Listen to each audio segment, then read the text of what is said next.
অৰিহন্ত চক্ৰ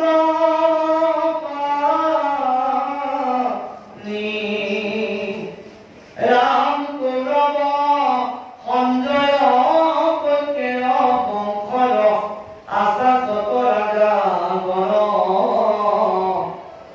দুটক বহায়া বিবাহ চাহিতে অনাই নন্দ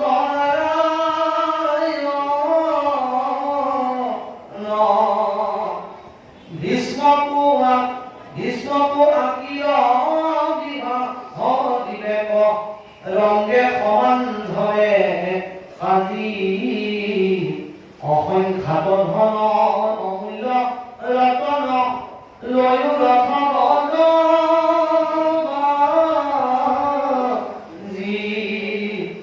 ৰাম অনেক ৰাজাৰ ৰাজ্যৰ প্ৰজা পদবাদী অজুৰিলা দ্বাৰকাপুৰ গজ মদজৰে পথক লিপিল নীৰ ৰংগ প্ৰচুৰ এইদৰে বিধিগতভাৱে প্ৰভু ভগৱন্তৰ লগতে ৰুক্মিণী বিবাহৰ কাৰণে সমস্ত নগৰতে উৎসৱৰ পৰিৱেশ হ'ল। ৰজা ভীষ্ম কুণ্ডিলৰ ৰজা ভীষ্ম ৰজা যেহেতু প্ৰভু ভগৱন্তৰ প্ৰতি তেওঁ এনেও শ্ৰদ্ধা আছিলে, গতিকে এই খবৰ পাই নিজৰ কন্যাক বিবাহৰ নিমিত্তে যৌতুকৰ বিভিন্ন সামগ্ৰীসমূহ ৰত্ন ভাণ্ডাৰ সকলোখিনি লৈ বিবাহস্থলীলৈ দ্বাৰকালৈকে আগমন ঘটিছে আৰু আনন্দত সকলোৱে ৰথ ৰথীসকলে বিভিন্ন বাদ্যযন্ত্ৰ বজাই দ্বাৰকাপুৰীত এনেকুৱা এটা উৎসৱৰ পৰিৱেশ চলি গৈছে। যেনেকৈ আমাৰ এটা উৎসৱ হলে আমি গোটেই স্থানডোখৰ গাঁও ঘৰৰ গুৰুজনী আহি আছে আমাৰ কেইদিনমানৰ পাছত যে গুৰুজনাৰ জন্মদিনটো যেনেকৈ আমি সমস্ত ঘৰ তুলি লেপি চাফ চিকুণ চাফ কৰোঁ, ঠিক সেনেকৈ প্ৰভু ভগৱন্তৰ দ্বাৰকা কৃষ্ণৰ ৰুক্মিণীৰ সৈতে বিবাহ হ'ব। সেইকাৰণে দ্বাৰকাৰ প্ৰতিটো নগৰৰ প্ৰতিটো পদূলি আনন্দময় সজাই ৰাখিছে, মচি কাচি চাফ চিকুণ কৰিছে। ৰাম মুকুন্দৰ পুৰী দ্বাৰকা নগৰী প্ৰকাশন্ত বিষয় কনক তুলন শাৰী শাৰী জলে আৰু ছত্ৰ ধ্বজ সফল তামোল কৰি পুতলি অপ্ৰতিদ্বাৰে খালি খালি পূৰ্ণঘত স্বৰ্ণঘত সকল পল্লৱ দালি থৈৰা চাউলে অবল ধূপৰ গন্ধ মনোহৰ অঘৃতৰ প্ৰদীপ পান্তি বিচিত্ৰ বসন ভূষণ পিন্ধিয়া অনেক ৰমণী কি কৰয় মংগল ধৰি ঘট মংগল সবৰে দেই উৰুলি বিপ্ৰ গণেশানী কৰে দেৱ ধনী জয় জয় কৃষ্ণ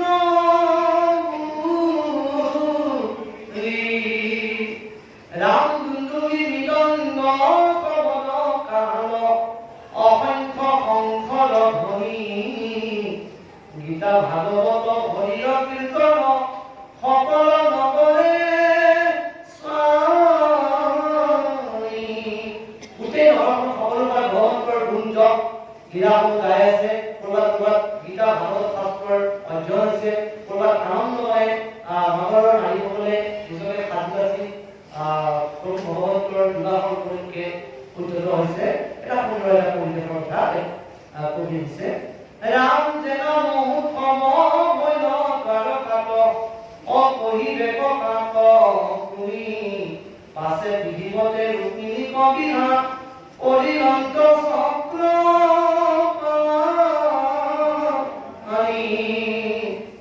ৰাম অনেক যৌতুক ভীষ্মকে বিৰন্ত হাতে হাতে ধৰিলা হৰি অন্য নৰনাৰী বিৰক্ত যৌতুক আপোনাৰ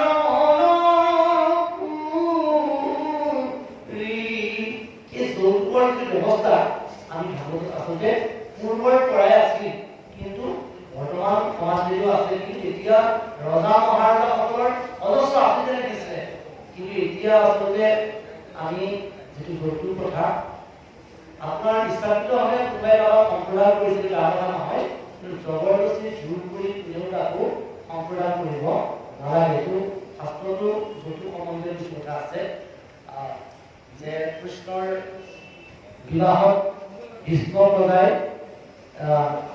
নিজৰ কন্যাৰ বিৰুদ্ধে বিভিন্ন সম্পদসমূহ ত্যাগ প্ৰদান কৰিছে। ৰাম যত ৰাজা গণে আনি আছে মানে সবেও দিলা যৌতুক, হস্তি ভয়ৰথ ঘন অলংকাৰ সুবৰ্ণ মণিয়নে সবেও বুলন্ত কিনো মহাভাগ্য অবিনয় কি আমাৰ লক্ষ্মী মাধৱৰ বিবাহ দেখিলো তৰিলো ঘূৰ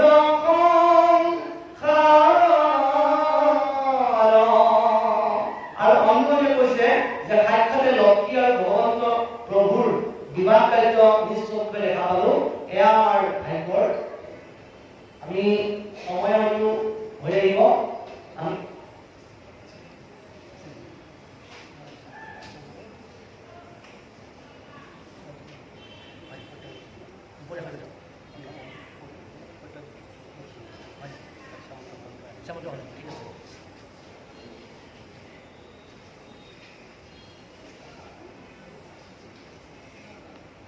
ৰাম হৰিও সবাকেও পৰম কৌতুকে কৰিলা বহু সৎকাৰ, দীপ পুষ্পমালা চন্দন ভূষণ দিলা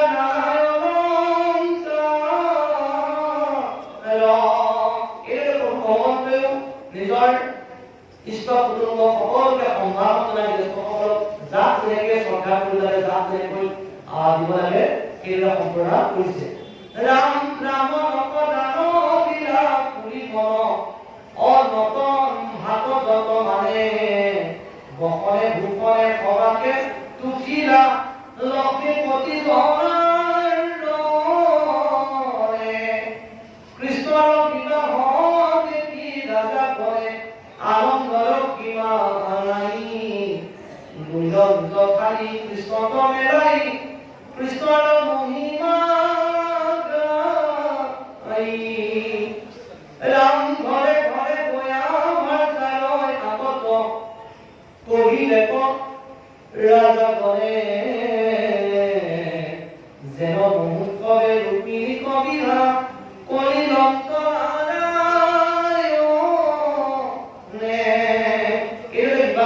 সম্পাদিত হৈ ৰজা মহাৰজাসকলে নিজ নিজ ৰাজ্যলৈ উভতি গ'ল আৰু নিজ নিজ ঘৰত গৈ নিজৰ কন্যাসকলক নিজৰ পত্নীসকলক এই বিবাহ সম্পৰ্কীয় যিখিনি ঘটনা হৈছে। ৰাম আৰু ৰাজা গণৰাজ কন্যা যত সবেও ভৈৰৱ বিস্মিত, নত ভাত বনে শুনিলে কমানে গাড়ী ফুৰে গীত জয় চক্ৰপাণি জয়তী ৰুক্মিণী সৰ্বগুণে আপি ধন্যা, কৃষ্ণ সমকেও পুৰুষ নাহিকে অৰুক্মিণী সদিশ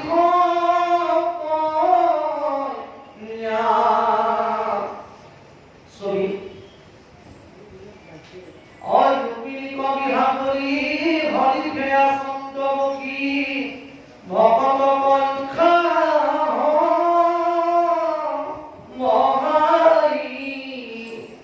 দিনে দিনে দ্বাৰকাত দিলে মহা মহোৎসৱ আৰু নয়নৰ কি নাই। ৰাম বৃদ্ধ কবু যুৱা ভৈল দুখ মানে দূৰ ভৈল কৃষ্ণ ৰুক্মী নিৰদৰ্শনে সাক্ষাতে লক্ষ্মীৰ প্ৰতি দেখি লক্ষ্মী সমন্বিতি অমুখ্য নিলে যাব মৰণে। য'ত আনন্দ লাগিব তাত মানে কি হ'ব, ভগৱন্তৰ বিবাহ হ'ব,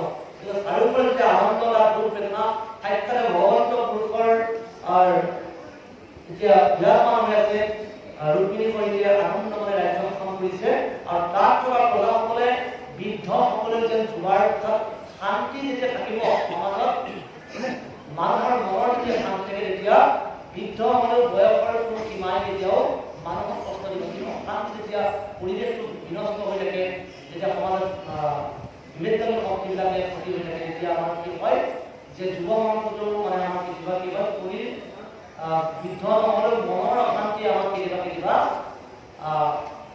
বিনষ্ট কৰে। এতিয়া এইখিনিতে উপদেশ আছে, আৰু উপদেশৰ পাছতে আমি আজিৰ যি অনুষ্ঠান আমি বিৰাম দিবলৈ আগবাঢ়িছোঁ। আমি পুনৰ বিজ্ঞান লৈছোঁ, যদি আপোনালোকে বিচাৰে শেষৰ ফালে নাম গান গাব পাৰিব। গুণা পুণ্য সভাপদ মহাভাগৱত পদ কৃষ্ণৰ বিজয়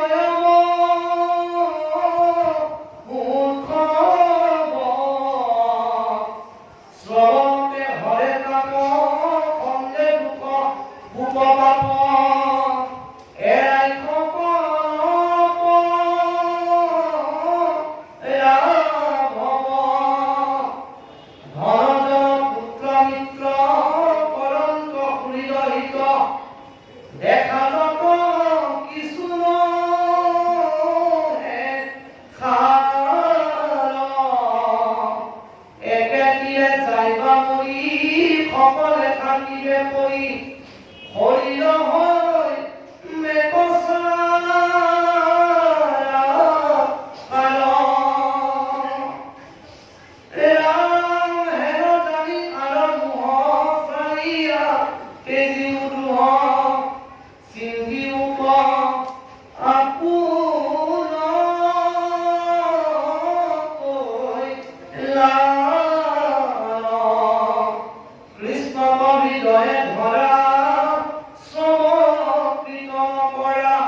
আমি সহজে এই সংসাৰখনত আমি নিজৰ নিজৰ মূল নীতি ভাৱনা ধন জন পুত্ৰ ইষ্ট কুটুম্ব এইবিলাক যিবিলাক আমি সংসাৰখনত আমি জাতি ধৰণত পাইছোঁ, এইবিলাক সকলো সপোনৰ নিধি তুলিছে। এইবোৰ সকলো বিশ্বাস বাকীটো বাদেই দিয়ক, আপোনাৰ দেহটোৱে এইদিনাখন আপোনাক লগ নিদিয়া হ'ব, এইবোৰ বাদেই দিয়ক। গতিকে সেইবিলাক পুত্ৰ ধন জন ঐশ্বৰ্য বিভূতি এইবোৰ আপোনাৰ মৰিলে কোনো লগত নাযায়। আপুনি দিব পাৰিব কি, আপুনি মৰাৰ পাছতো যাতে আপোনাৰ কৰ্মৰাজিয়ে আপোনাৰ কৰ্মই যাতে সমাজত সদায় আপুনি মহিয়া হৈ থাকক, 7 বছৰ পাৰ কৰাৰ পাছতো যাতে আপোনাক স্মৰণ কৰক। সেইকাৰণে জীৱই আমাৰ শেষ কৰ্ম এইটোৱে যে আমি এনে কিছুমান সৎ কৰ্ম সম্পাদিত কৰিব লাগে আমাৰ জীৱনত, যিবোৰ কৰ্মৰ যদি আপুনি যোৱাৰ পাছতো এই সমাজত নাথাকিলেও আপোনাক যাতে সমাজে সদায় স্মৰণ কৰে। সেইকাৰণে যে ধন জন পুত্ৰ মিত্ৰ এইবোৰ কোনো কাৰণ নহয়, সকলো মিছা। এদিনাখন যিদিনাখন আপোনাৰ অন্তিম সময় আহি পৰিব, আপোনাৰ পুত্ৰ মিত্ৰ ইষ্ট কুটুম্বই আপোনাক কোনেও ধৰি ৰাখিব নোৱাৰে। সকলো খাই খাই একে তিলে যাইবা বুলি সকলো থাকিব কৰি যেতিয়া সময় আহিব, আপোনাৰ ধন থাকিল বুলি ল'ৰা ছোৱালী থাকিল বুলি কোনেও কাকো আপোনাক ধৰি ৰাখিব নোৱাৰে। সেয়েহে মানে পৰলোকৰ বিধ মাধৱৰ নাম। এই পৰলোকৰ নাম কি? মাধৱৰ নাম। আজি যিটো আমি অভ্যাস কৰিছো, এই যিটো পৰিৱেশ পাইছো, ইয়াৰ উদ্দেশ্য এটাই, যাতে আমি মনুষ্য জন্মটো সফল কৰিবৰ কাৰণে হৰি চৰণ শৰণ লৈ আমাৰ মাধৱপুৰুষে উদাহৰণ দিছে, মানৱী জন্ম সম্পদ কৰিব।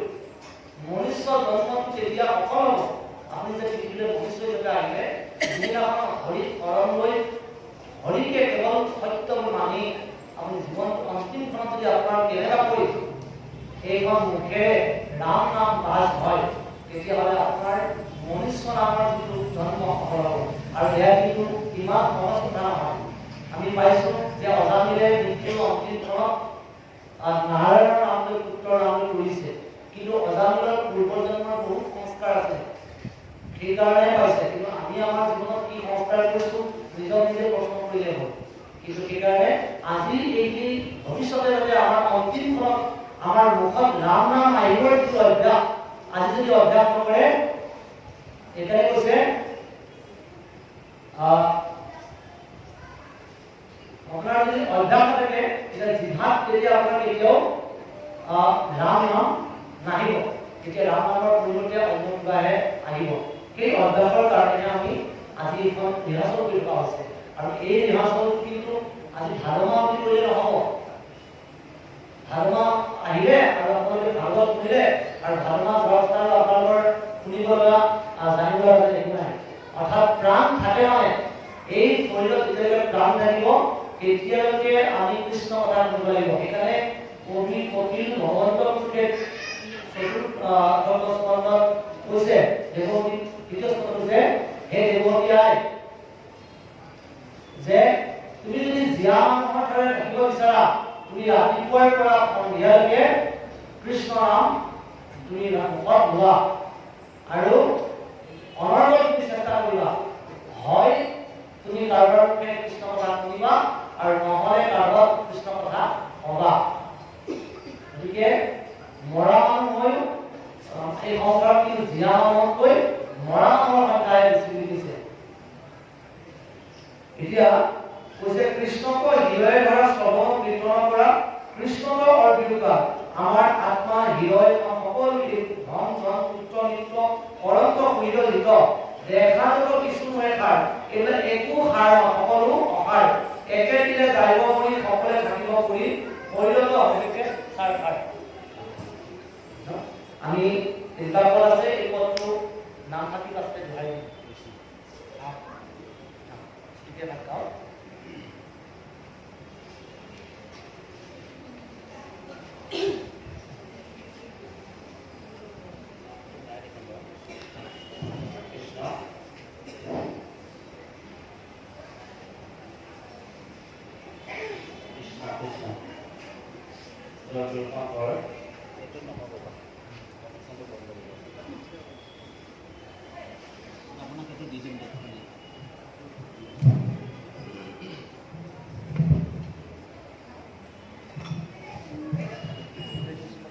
কৃষ্ণ জয়গুৰু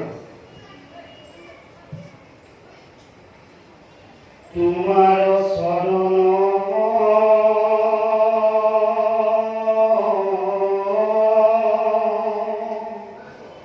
কেৱাৰ গোবিন্দ নাজানো একো উপায়, যিমতে কেৱাত ৰহিব কৰোণা, কৰিতে হৰি জুৱাই, যিমতে কেৱাত ৰহিব কৰোণা, কৰিতে হৰি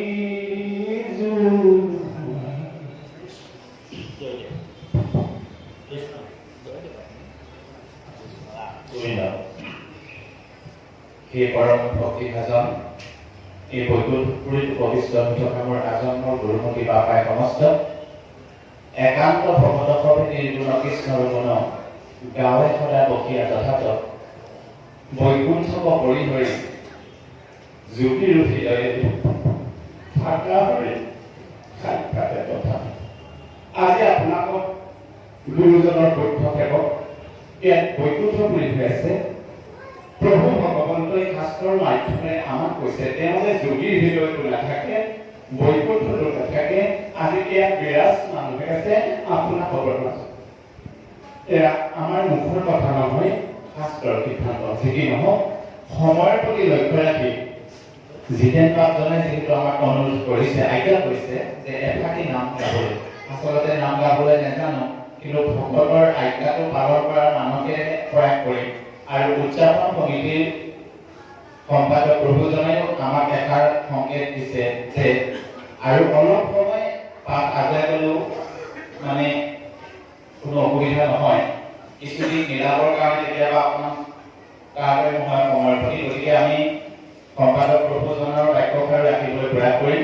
এজন বাবে ক'লে যে অকণমান পাৰে যদি গুণমালাকে প্ৰকাশ কৰক, গুণমালা হোৱাৰ সময় নাই, গতিকে আপোনালোকৰ মাজত আছে যদি প্ৰভু ভগৱানে ইচ্ছা কৰে নিশ্চয় কেতিয়াবা প্ৰয়াস কৰা হ'ব। বেছি কি নহওক, ইতিমধ্যে বিবাহৰ কাৰ্য ওলাই গৈছে, প্ৰভু ভগৱানক জয়ধ্বনি দিছে, গতিকে আমিও এবাৰ জয়ধ্বনি সকলোৱে দিয়া হওক। জয় জগতগুৰু শ্ৰীমন্ত শংকৰদেৱৰ জয়, জয় জগতগুৰু শ্ৰীমন্ত শংকৰদেৱৰ জয়, জয় দৃষ্টি সত্ৰৰ জয়, জয় চিৰাং জিলাৰ জয় কৃষ্ণ। শাস্ত্ৰৰ মাধ্যমে আমাক প্ৰতিটো খোজতে সংকেত দি গৈছে। মই সময় বেছি নলওঁ, আৰু সময় যদি বেছি অতিবাহিত হৈছে আমাৰ হিৰণ্য প্ৰাৰ্থনাত ক্ষমা কৰিছো, আমাৰ আগত আহি যেন প্ৰাৰ্থনা নাই নেকি কৃষ্ণ। গুৰুজনে আমাক কৈ গৈছে শংকৰদেৱে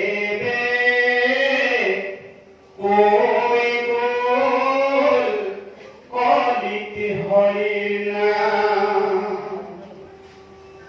মাধৱদেৱে কৈ গ'ল লোৱা হৰিৰ নাম, লোৱা হে ভকত সকল লোৱা হৰিৰ নাম, মানৱী জনম জানো আকৌ দুৰাই পাম, মানৱী জনম জানো আকৌ দুৰাই পাম। কৃষ্ণ, আমি আজি চাকৰি পাতে নধৰি আমি খালি সময়টো কৰি আমাৰ বাপৰ প্ৰয়াসে কৰিছো, গতিকে আমি মানৱী জনম আকৌ দুৰাই পাবলৈ আশা কৰিব নালাগে। গতিকে শাস্ত্ৰই কৈ গৈছে মুখ দেখিলে যিজন নাহি তাৰ পুনৰাব মন, গতিকে ভগৱন্তৰ সাক্ষাৎ পাবলৈ সান্নিধ্য পাবলৈ চেষ্টা কৰিব। আপোনালোক সান্নিধ্য পাইছে, আমি পোৱা নাই, তাক সেই চেষ্টা কৰিছো। গুৰুজনাই প্ৰতিটো কৈ গৈছে আমাৰ শাস্ত্ৰৰ মাধ্যমেৰে ৰিঙিয়াই ৰিঙিয়াই শংকৰে কৈ যায় নাম ল'বা গধূলি পুৱা, হৰি নাম নললে যমৰ যাতনা এইজনে ভুগিব পাৰা।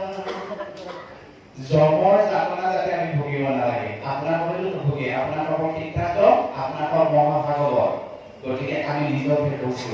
গতিকে বিজুলী চমক যেন জীৱন অধীৰ কৈত কেদিক্ষণে পৰে ইজনে শৰীৰ, প্ৰাণবন্ধু কৃষ্ণৰ চৰণে দিয়াচিত, কৃষ্ণ গুণ নামকে পৰলোক ভিত্ৰ, জানি হৈ ভগৱিত তেজিও আলাপ, আউৰকি মনুষ্য হৈবা এৰা ইটো আহ, সতৰে কলত বান্ধা মাধৱৰ নাম, কৃষ্ণৰ কিংকৰে কহে বুঢ়াৰ নাম ৰাম। গতিকে ডাকি বোলাৰ ৰামৰ নাম, কৃষ্ণৰ কিংকৰে কহে বোলাৰ, সকলোকে বোলাৰ ৰামৰ নামেই কৈ কৰিছে, গতিকে আমি কিয় নকওঁ। গতিকে এফাকি নাম গাবলৈ প্ৰয়াস কৰিম। যদি কৰবাত আকাশ প্ৰভাৱ তোলা হয় আপোনালোকে মাৰ্জনা কৰিব। জয় গুৰু শংকৰ কৃষ্ণ।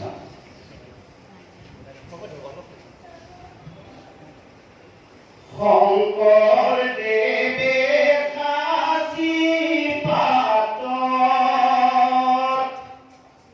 কিনো লিখি আছে,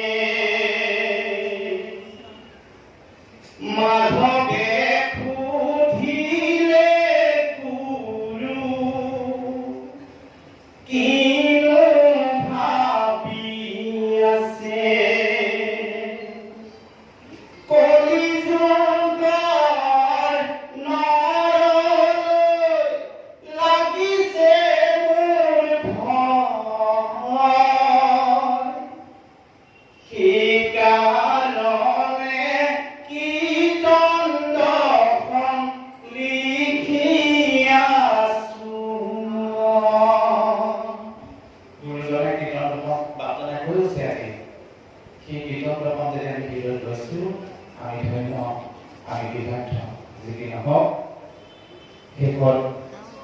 জনাই যদি অকণমান কৃপা কৰে আমি নেদেহা বাপুকে দিছোঁ আৰু কৃষ্ণ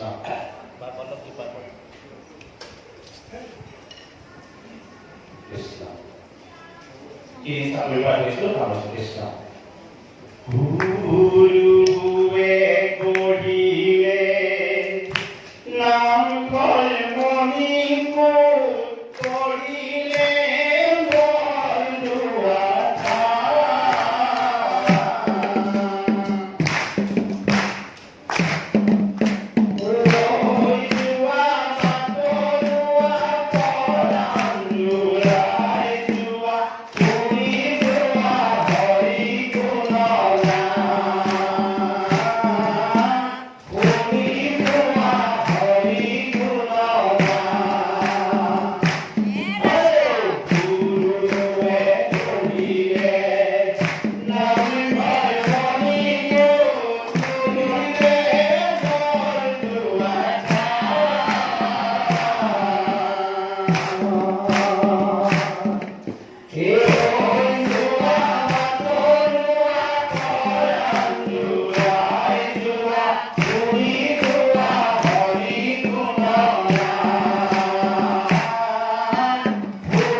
অনিচ্ছাকৃত ক'ৰবাত আক্ৰান্ত হ'বলগীয়া হৈছে সমস্তখিনি অপৰাধৰ আপোনালোকে আমাক নাজনা কৰি আপোনালোকৰ চৰণ তলত কৃষ্ণ ঠাইটো মাপ কৃপা কৰিব। কৃষ্ণ কৃষ্ণ আমি শ্ৰদ্ধাৰ ভাৱজনালৈ সেৱা নিবেদন কৰিলোঁ আৰু ভগৱন্তই তেওঁৰ লগতে সদা কুশল প্ৰদান কৰে। কৃষ্ণ কৃষ্ণ আমি দুটিমান ঘোষাৰ উপদেশৰ পৰৰ লগে লগে আমি আজি অনুষ্ঠানটি বিৰাম দিবলৈ আগবাঢ়িছোঁ।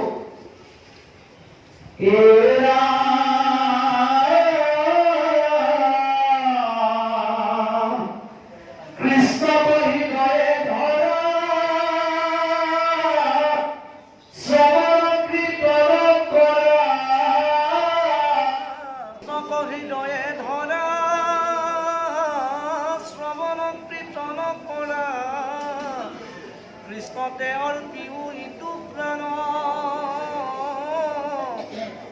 প্ৰভাৰ্যা ধন জন তপ জপ পুণ্য যত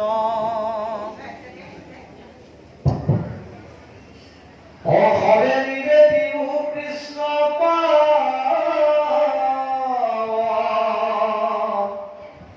ৰাম পুত্ৰ ভাৰ্যা ধন জন তপ জপ পুণ্য যত হৰে নিবেদিও কৃষ্ণ পায়ে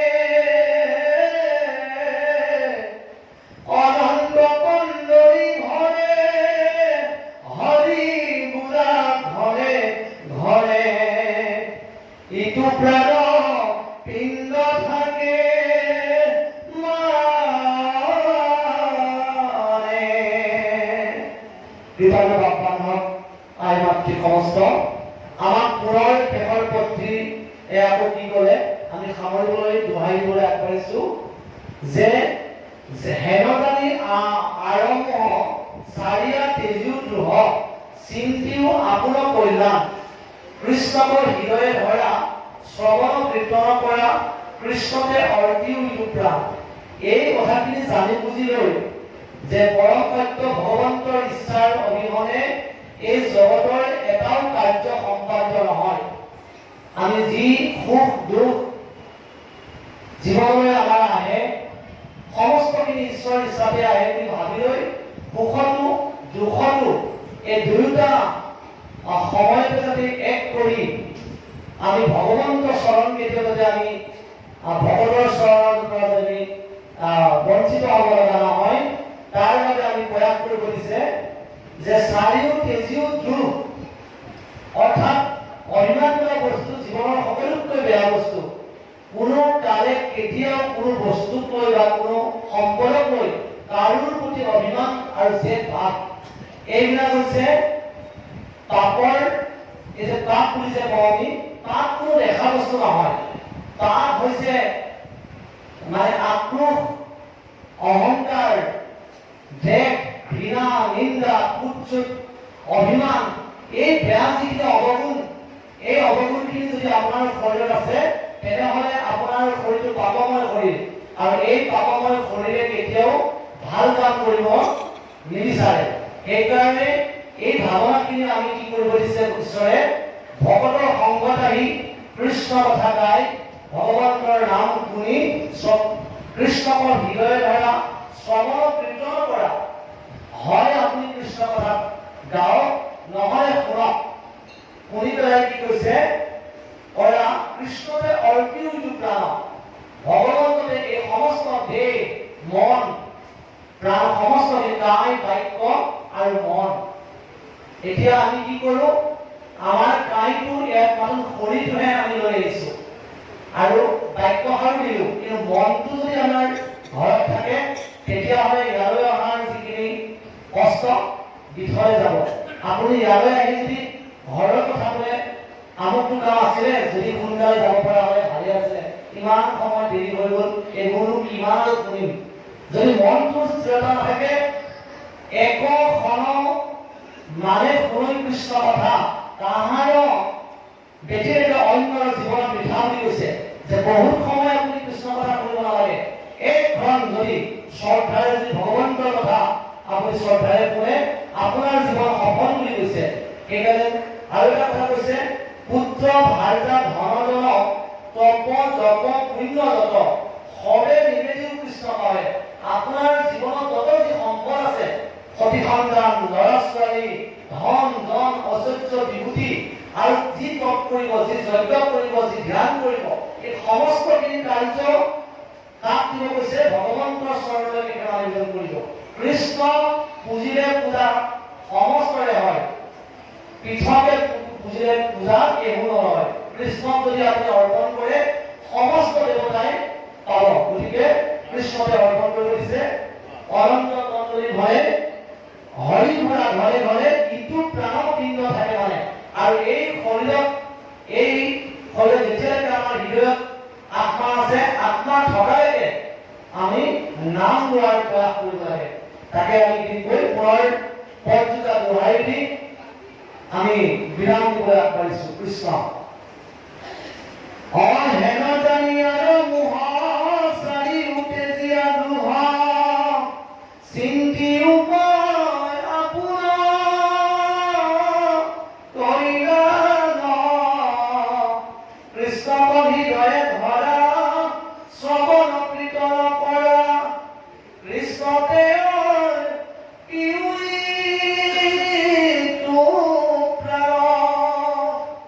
পুত্ৰ ভাৰ্যা ধনজন তপ জপ পুণ্য যত হলে নিজে নিউ কৃষ্ণ পাৱে। অনন্ত কন্দলী ভয়ে হৰি ঘূৰা ঘৰে ঘৰে ইটো পিণ্ড থাকে যে কৃষ্ণ শংকৰ গুৰু হৰি ৰাম ৰাম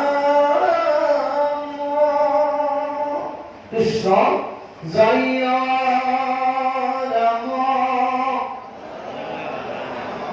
জয় নাৰায়ণ জয় কৃষ্ণ জয় জগৎগুৰু শ্ৰীমন্ত শংকৰ। হৰি ৰাম অপৰাধ বিৰাখন তজনা নাৰায়ণ জানি ৰামে কবিৰো ৰামে আনন্দতি ৰামে অপৰাধ ক্ষমা কৰি তুমি দয়া হৰি মুকৰ ৰক্ষা কৰিও চৰণে ৰাম মুকৰ ৰক্ষা কৰিও চৰণে হৰি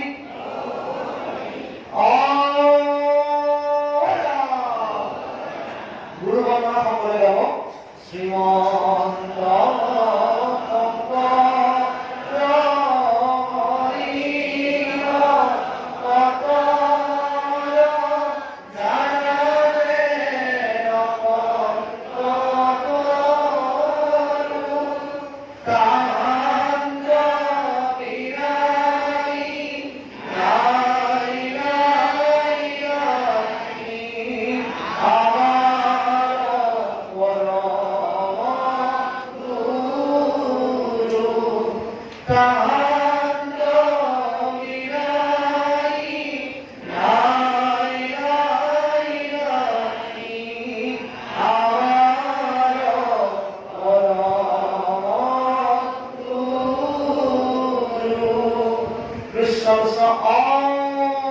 হৰি